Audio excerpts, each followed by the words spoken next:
That's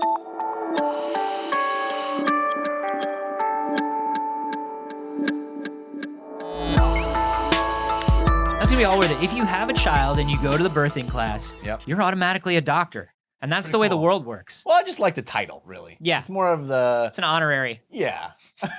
This is We Have Concerns. Hi, Jeff Cannata. Hi, Anthony Carboni. Hello, concerned citizens. Hey, Anthony, let me ask you a question. Sure. Do you believe human beings have a sixth sense? Oh, God. Well, this is where, if we don't point out that the sixth sense is kind of balance. Well. This is where if we don't point out all the internet videos that everybody's watched that say the sixth sense is. Right. Then we get 100 tweets. And I don't want 100 tweets. Well, let me ask you, yes, the sixth sense, Jeff, is probably balance, or it's a magnetic thing, or like whatever, like blah, blah, blah. But what is this article saying the sixth sense is? Now that the idea of a sixth sense has been ruined by internet pedants everywhere. This is about the magnetic idea, specifically magnetoreceptor. Magnetoreception, yes. It's very common in animals, particularly in birds. Right. That's how they know where to migrate and where they're going. That's why they have such a wonderful sense of direction. We don't know how it works. We don't have any idea where it's located in the bird. There's a tiny magnet in a bird brain. Well, we think that might be it. There you go. But we're not sure. There is one. That's called Occam's razor. I don't think that's what that's called. If it seems like a bird has a magnet in it, then it's worth two birds. That's from that bush. That famous bird Occam. Occam the bird. That's a bird call. Occam. Occam. Occam. Occam's razor is named after the type of bird noise that this theory makes. It's a razor feather, they call them. Yep. Yeah. We are experts.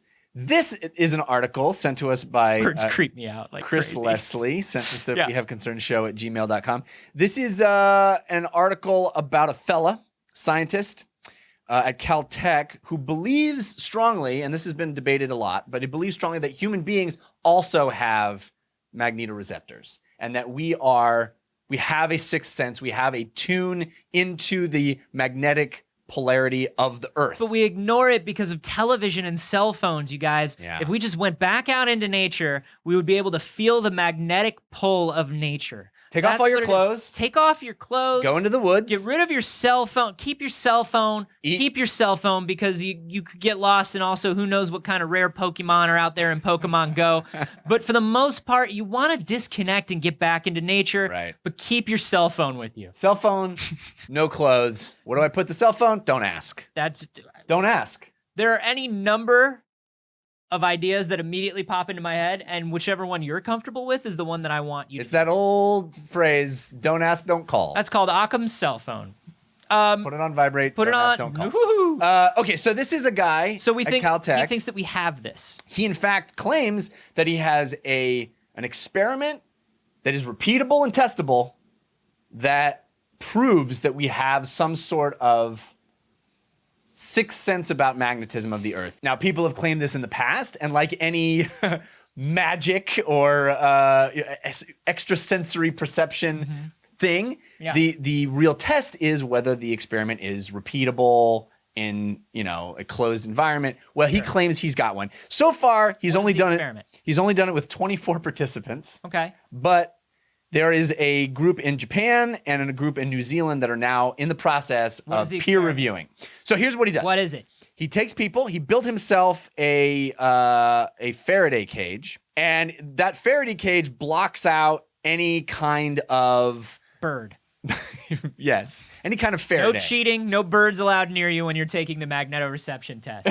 It's a thin aluminum box. Hey.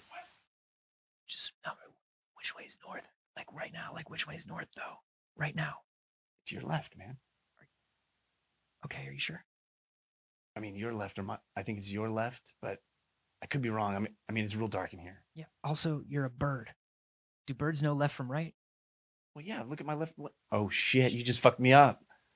Which one of my wings is my left wing? If you hold up your wing, it makes an L. But none of my wings make L's. They make kind of upside down U's.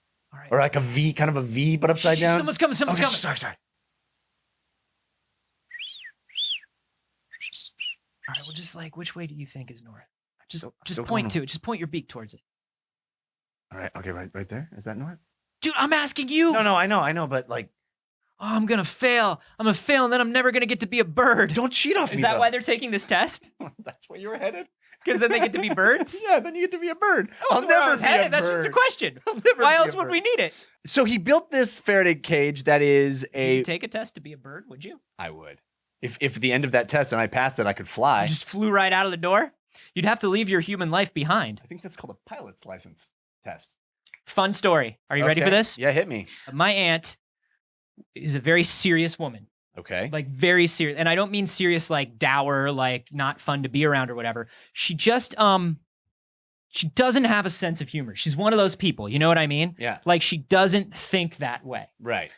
I'm 5 years old, right? I'm running around her house. She's watching me while my mom's gone. And I walk up to her and I go, you know, I've always wanted to fly. I've always wanted to know how to fly. Mm-hmm. And she says, oh, your uncle can fly. And I go, what? She's like, yeah, your uncle can fly. He can fly? Yeah, he can fly. He does it all the time. I mean, he doesn't do it all the time. He used to do it more before we had the kids, but yeah. And I'm just like, no, how did he learn? How did he learn to fly? And she's like, well, he went to a school. You have to put in a lot of hours with somebody who already knows how to fly. And then once you put in enough hours, they let you fly on your own. Yeah. How do I take this class? Wow. She thinks she's really inspiring the youth of today. Yeah, she thinks I'm literally talking about getting a pilot's license at the age of 5. She really thinks she's doing something magical by inspiring you to like... I'm running around the house with my arms out, and I stop to tell her I wish I could fly. Yeah. And she immediately thinks, well, a pilot's license is very expensive for someone your age. And I can't, my mother comes home and I go, she told me that he can fly. And she looks at me and she goes, she means an airplane. He can fly an airplane. And I go, airplanes? And I go, anybody can fly an airplane. Like I was so disappointed. And then I also was just like, fuck you, anybody can fly an airplane. That was my immediate response. Like, oh, operating a machine. Great. I could operate that machine. Let me at it. I'm 5 years old. I've been alive forever. This guy built this Faraday cage, which is this box that shuts out all stuff. You know, it's pitch black. There's no interference and pure magnetic field. No other stimuli in the box. Mm-hmm. Okay, you're sitting there hooked up to an EEG monitor to map your brain activity, and then he starts letting in a rotating magnetic field. Okay, similar to the Earth. Field. No birds are involved. You gotta let the birds go. I can't. I want this to end with everybody gets to be a bird. He then claims that by checking your brain waves with the EEG, there is a drop every time in the alpha waves in your brain. And the participants who are inside this cage, inside a rotating magnetic field similar to the Earth's. Okay. So he says that must mean that on some level, humans are able to pick up, because there's no other stimuli, we're able to pick up and sense the magnetic field of the Earth. Okay. I mean, I'll buy it on a certain level, because at a certain point, we're talking about something that is a physical thing, right? These waves are real things. They're not like it's not like imaginary magic or witchcraft or something. Right. It's like a type of radiation. Right. So I wonder if we're feeling it on a physical level and responding to it. Like if there's a lot of radiation in an area, it just kind of naturally makes us like respond differently. Like on a physiological level, like our bodies respond differently. So basically, you're saying that ups brain activity. I don't know. You're saying like this would be the same as you walk into a radioactive zone and you get sick. It's like your body can sense it. No. That's different. You know how there are some people that genuinely believe that if they're in an area with like tons of power lines and Wi-Fi and all that stuff, that gives them like more headaches than they would normally have. I don't know how much I buy any of this. I don't know how much I buy this guy's stuff. I don't know how much I buy that theory from those people. But I do think if it is a physical radiation, sure, there's probably a physiological response to it on some level. Does that mean that we have a sixth sense where we can tell where these magnetic waves are coming from? Can we tell magnetic north the way a bird can? I don't know if it means that. It just means that we're responding to some sort of physiological stimulus. Right. Well, why would other mammals be able to do this? Like, for example... Because they're better than us. Oh. They're better than us at a lot of shit, man. How come dogs get to hear better? Because that's the way that dogs work. How Yeah. come squirrels get to climb trees real fast? Because that's how squirrels do. We don't bird. You know what I mean? We ain't squirrel. We ain't dog. It's true. Why would we bird? Jeff? Well, dog That's also... my question to the scientific community. Why would we bird? It turns out that dogs poop according to magnetic fields too. Yes, Certain mammals... they don't want to be, or they want to be kind of more north-south. So they're mammals. They're not, they're not birds. They're a little closer on the genetic scale to but to it's us. not. It's I want to poop with, on a north and south axis, Anthony. I want to tune in to my natural affinity to the magnetic fields and determine which way to drop logs. Mr. Kaiser, I have shown you 18 houses. I cannot guarantee that the toilet will be facing magnetic north. I can't do. Nobody builds houses that way. You could always remodel the bathroom. You understand how large your commission for this sale would be. You understand that. You understand how much I'm investing in these properties. But if you have this much money to spend and you know that nobody else wants to build a toilet on a north, it's not that they don't want to, they just don't think about it. Right. Why they aren't wouldn't in tune as I am. What's the problem with remodeling the bathroom if you have all this money to spend? I want it already done. I didn't come here. All right, well, let's go. I don't want to spend another single day shitting on an east-west axis. You talking? I did not go to Stanford and commit my life to making money so that I would shit east and west. Dear God, man. Harold, Tina, come in here. Harold, is the mean man not going to give us the house that we deserve? Look what you've done. Look at this woman. My husband works very hard. He works very hard, and he doesn't want to shit east-west like some sort of an animal. That's right. All we want is to live with a little bit of human dignity. It is more like, honey, I hate to be a stickler, but it is more like animals to shit north and south. That's the whole point, is that we want to be more like animals. It's not that we don't want to be animals. It's that we want to be connected to our ancestry. Okay, Harold, I'll be outside fucking the driver. She's gonna fuck him on an east-west axis. Just to make you angry. To make me angry. I'm really sorry about that, Mr. Kaiser. Well, I have a lovely home that I can show you in the hills. It's 45 minutes away. You'll have to drive. Do you want to wait 15 minutes for them to be done? I always do.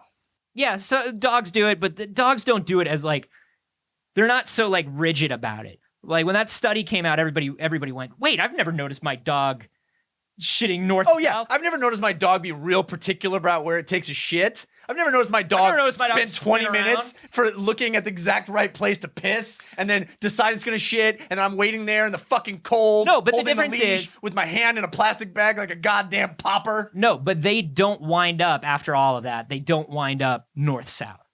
That's the thing about that. Because dogs are also dumb. Right. They have good intentions. The range I'll waste my time all day long. So there are different reasons why dogs spin around. Like the Northwest thing is one of them. The other reason is like the theory is they stamp it down before they go to with all their feelings. They stamp down all their feelings and their emotions. They bottle them up inside, and then they turn it into physical shit. They're like, you're gonna watch me do this, aren't you? You're gonna stand there with a bag on your hand. But you're gonna watch me. I gotta stamp down all my feelings. But they stamp down the ground like high grass or whatever it is. They stamp it down, and then they go to the bathroom in it so they can easily cover it up. Right. And then the other idea why they go north-south is if you're going east-west, the sun is either in your eyes or at your back, which either makes it so they can't see predators or that predators have a perfect view of them without them being able to see. So by being north-south, a little more against the exact sun, they can look left and right and see things that are coming at them. Same reason that guy wanted to buy that house. Is it a little bit magnetic? Probably. But they don't think that your dog is pooping like a compass, is what I'm saying. Your dog does not poop like a goddamn compass. Well, tell that to the person who is lost in the woods. Tell that to this dog that's also an Eagle Scout. And always knows which way north is. Yes. You're going to take away his badge? You're going to take away his directional poop badge? I would never take away his directional poop badge. How but dare you. I may take away his Magnetoreception badge. which they shouldn't be two different badges. Sounds like anyway. you think this scientist is a quack. I don't think he's a quack. I think we do respond to physiological stimuli or physical stimuli. I just don't know if we have a magnetic sense. You know that I was going to get the magnet in my finger. I know that you were going to get the magnet in your finger.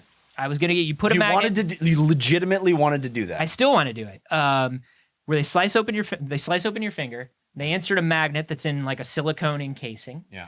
And your nerves kind of like grow back the way they are, and they kind of wrap around this thing, and you can sort of feel the pull of the magnet, and you can feel when there are magnetic fields around you. And you can erase people's hard drives. You can erase people's hard just drives by walking over to their house and touching it. You can fish paper clips out of your couch. Oh, that's the really helpful part. I mean, it's really like being some sort of a cyborg superhero from the future. Why is that guy? That's really what it's like. Why is that guy on the beach just running his finger over the sand constantly? He's the world's most inefficient mine detector. He put a magnet in his finger, and he's looking for coins, and nobody told him that coins aren't magnetic. He did all this research on getting the magnet in his finger, didn't stop to think if he'd ever seen a nickel picked up with a magnet. The answer is he did not. Oh. The answer is he did not. I wanted to do it because I'm fascinated by magnetoreception, and I was like, oh, it would be cool if we did have something like that. You wanted to force it upon you rather than believing it's in you innately. Forcing evolution. Deus Ex, everybody. You just don't believe you already have it. Human augmentation. I don't think I already have it. No. And I think if we do have it, it's so far removed from us now that we may have some sort of vestigial thing about us. Yeah. You know, like maybe we pick up on it a little, but I don't think we have any way to process that information anymore. Well, maybe we're not processing it consciously, but maybe there's some part of us that determines things subconsciously. And, you know, maybe feng shui is like, there's something about the alignment of things that we don't understand. And like the Happy Home Academy. Yeah. Maybe got to get rid of things unless you love them. Yeah. I mean, you would, all these superstitions kind of come from somewhere, right? You would think it has, you would hope so. Yeah. You'd hope there was some sort of thing backing this up. Would you sit in the Faraday cage and find out if you could feel the pull of the earth? Sure. In your brain? Why not? I'd be into that. It doesn't seem like, I mean, that's an easy yes because, unless it was a far drive. Because there's there's nothing that's going to happen, right? Like some of these things we ask, like if we would do them and it's like, oh, well, that sounds dangerous or scary or whatever. No one asked about the commute. No one asked about, but this one, like literally my only problem would be like, I don't know, is it like a tank of gas to get there? Do I have to plan out a full day? They're obviously not bringing the Faraday cage to me. Yeah. We got to get portable Faraday cages. That's what we got to get. So like, yes, if it was commuting distance and it didn't take up too much of my day, yeah, I'd sit there. Because I don't think you feel anything, Jeff. They just take your brain waves. It's not like... That's got to be the most boring thing ever. You're sitting in a sensory deprivation cage. But not even sensory deprivation. It's just like, it's just a cage. Yeah. You're just hanging out in a quiet room. All right, Mr. Johnson, we're going to start the experiment now. Cool. I can't wait to feel the magnetism all around me. All right, we're all done. That's all we needed. Thank you. That was it? Yep. I thought I was going to feel like my hair was going to stand on end or... Nope, nothing like I'd see maybe my heart rate would go up or something. Okay. I thought it would take longer. No, we appreciate all your... we really appreciate you driving all the way out here. Yeah, I mean, it was like 2.5 hours. I feel like you could have found somebody closer. We're all done. Thank you so much. Do you guys validate parking? Nope. Okay, that's great. Okay. That's great. Because I've been here for exactly 16 minutes, so I don't even get the free part. That's great. Okay, so... Well, I had to do my part. Thanks for your participation. Yeah. Just stop thanking me and just open the cage, I guess. All right. I'm going to punch you when you open it. Just open that. What's that? I'm going to punch you when you open this cage. I think that's lunch. We'll be back in a second. You got to let me out eventually. And when you do, I'll punch you. Fly away like a bird. Yeah, I'd try it out. Do you think that we have magnetoreception on some level? I don't know. I'm a skeptic by nature when it comes to all that stuff, but there's part of me that feels like it is a thing in animals. Mm-hmm. So there may be, as you said, some vestigial part of us that still is sensitive to those things. Yeah. And I do believe on a certain level, and maybe this is superstition, but I do believe on a certain level that we take in a lot more information than our five senses would lead us to believe. That we are sensitive to stuff that we don't understand, and it causes us to behave in ways we can't predict. Yeah, I mean, and also it's probably a lot of ghosts. Yeah, it's probably ghosts. Anyway, do you guys believe that we have this? Do you think we have some sort of form of it? Would you get a magnet in your finger? Yeah. Because I think I can get us like a Groupon or a mass drop or something if we all decided that we were going to get magnets in our fingers. Anthony, would you call that a 5-finger discount? You can let us know on Twitter. I'm at @Carboni. I'm at Jeff Canada. And you can hashtag those Birdman. And hey. Birdman! Yeah, sure. Yeah. Either the cartoon or the Rapster, whichever one you prefer. I like it. Hey, by the way, guys, if you're enjoying the show. I'm so glad you asked. I am enjoying the show very, very much. Idiot bastard. What? You know I'm talking to the audience. At this point, we even have cameras set up, and you can see that I'm looking into the camera to speak to the audience and not you. And you still... Well, I'm beginning to think that this is just a mix of egotism and wanting to anger me. There's a reflection right in the lens there. I can see you looking at me. Jeff looks into that camera and he goes, pretty bird, pretty bird, pretty bird. Head to Patreon if you so choose, patreon.com/wehaveconcerns, and kick in a little if you haven't already. Support Anthony's juggling habit. Support my juggling habit. Yeah. Help us get these videos made. Help us add new and exciting things to the podcast, and get yourself some extra bonus things along the way. That's patreon.com/wehaveconcerns.